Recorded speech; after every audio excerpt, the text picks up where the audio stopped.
One of the biggest drawbacks with NFTs is that we're required to sign transactions in order to unlock the benefits. Many people, such as myself, we do not unlock the full utility of our NFTs simply because we do not want to connect our wallets to a third party.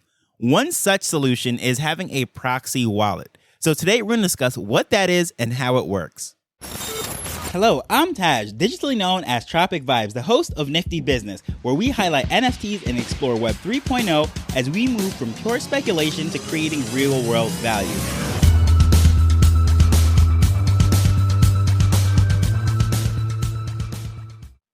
A proxy is defined by having authority to represent someone or something.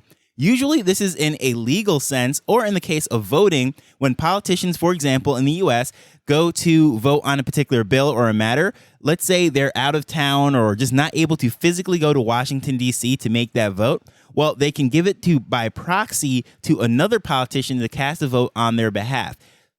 But as far as in Web3, we're talking about giving proxy from one wallet to another. So that's giving one wallet the permission to have access to the utility and benefits of NFTs that are held in another wallet. So this could be very valuable in the sense that, let's say someone holds a particular NFT that gives them access to something, gives them some real utility and benefits. However, they don't want to connect that to anything because it is in a cold storage wallet such as a Ledger or a Trezor or any of the other cold storage options. And they do not want to connect that, risking that it is vulnerable by exposing the actual asset to hackers, or maybe someone might be phishing on the computer or whatever it might be, and they just do not want to connect that to anything. They just use it as a vault wallet. This is very common. We often have a 3-wallet system or many wallet systems where you have your transaction wallet that you're using on OpenSea, you have your burner wallet that you're minting things with, or just using it to connect to all sorts of crazy websites that you're not familiar with. And then lastly, you have your Vault wallet.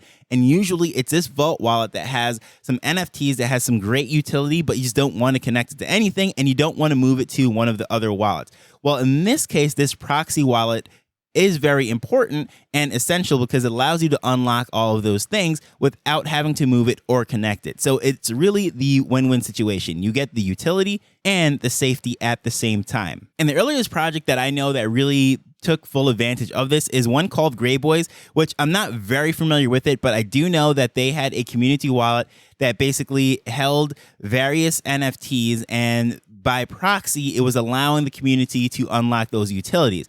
Now, they had all sorts of issues with some of these projects and they were getting blacklisted and they had to move it around. So I'll probably end up doing a full episode on that, explaining how that project actually worked. Very unique in itself. However, the most common one that I'm familiar with is of course, a project that I speak about all the time, the Bulls and Apes project. And they have something called a safe claim wallet, but it is the same technology. Basically, it is a proxy wallet, which allows you to claim the utility of collecting the meth and so forth by using a proxy wallet, a secondary wallet that is never connected to the website. So how exactly does this work? Well, you'd go to the website of the project or the dApp that you're trying to connect to and get that utility. And what you do is, first and foremost, with this one, in this case, you go to the Bulls and Apes website. Then you would identify the source wallet or the main wallet in which is holding the particular NFT that you're trying to access the utility for. The second thing that you would do is you would identify the controller wallet, or in this case, we'll call it the proxy wallet because, of course, we're talking about proxy wallets. And this is the one that you're going to actually do the transactions with. You're going to do the signing and everything of that nature. So you're never connecting that main wallet or the source wallet to anything. You're using this controller wallet, the proxy wallet, to do the connection. And that's where the risk is being, if you're fearing that somehow you're exposing it and what have you. So that is the one without the assets that you're going to use. So the next step after you identify these two wallets is that you're going to send a small amount of ETH. It's going to tell you exactly how much ETH to send from the controller wallet, aka the proxy wallet, over to the main wallet where the NFT is held. You send that exact amount that it tells you to, and then you identify the hash or the transaction number to prove that you sent that exact amount that they told you to send. And then it's going to verify that you have permission, you have access to both wallets. Now, this is very similar to when you're trying to verify, let's say, a PayPal account or some other account where it's going to do a very small transactions. Usually with PayPal, they do 2 transactions within a matter of cents. So let's say you have a 13-cent transaction and a 36-cent transaction. Well, how you verify that it is your bank account and you have access to using it is you're going to go back to the PayPal website and then tell them the size of those 2 transactions. Of course, they're refunded, and that just verifies that you have access to see the statement. You can log in, and that is how they do it. And that's the same thing here. It's telling you the exact amount to transfer, so it's proving that you have access to that. Whatever they tell you to transfer, that is what you're going to transfer. Just a couple cents worth of ETH, and then using that transaction number, or the hash, I should say, is what's going to verify that, yes, it went through, you used it correctly, you followed the exact instructions, therefore, you have access to both. Now, what it's going to do is allow you to use that proxy wallet, do all the signing, all the connecting, and everything of that nature, and you never have to move the NFT.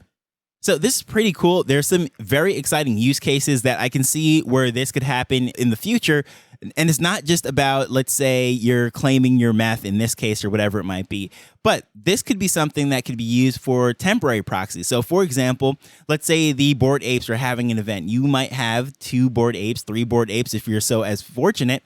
And of course, there's only one of you, but you have 2 friends that wants to get into the event. Well, rather than transferring it to a separate wallet for that person, or let's say they're able to go to that town or the city where the event is and you're stuck at work, well, rather than lending it out, you can just give them temporary proxy saying, okay, this is the wallet that I'm going to give permission to access this event. So I think that would be a great use case for a proxy wallet. Or also even the sense that, let's say you do a renting feature. So let's say someone wants to attend it. You don't have any friends that want to go or are able to go, but you know that you have this valuable asset and you want to, let's say, earn some income off of it without selling it. Well, you can rent out that feature. So let's say you want to sell that ticket into a VCon, or you want to sell that ticket into Ape Fest or something. I guess VCon's really not the best example because VCon actually has a separate NFT that allows you to get in, but that's another thing in itself.